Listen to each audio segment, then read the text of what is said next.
खुरनी के जैसन चोंच गड़ावलू मोरे दिल में हो मोरे दिल में खोता लगावलू। क्या शब्द है बिरहा के लोग। एक चिड़ई होले बाबू जोने के नाम हो कटखोरवा। कटखोरनी पिछवा ऐसे निकल रही अंग्रेजी में वुड कटर लकड़िए के काटल ऐसे अंग्रेजवा वुड कटर ओकर नाम रख दिल।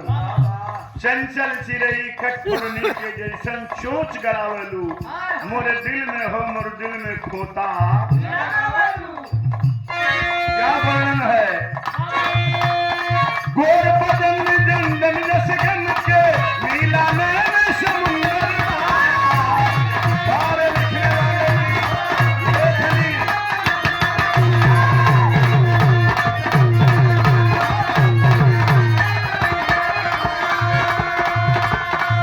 गोर बदन चंदन जस गम के नीला नैन समुंदर बा। और ताक के हंस के झगड़ा मत लगवा। गोर बदन चंदन सगम के नीला नैन समुंदर बा। चेहरे की आभा मंडल क्या है।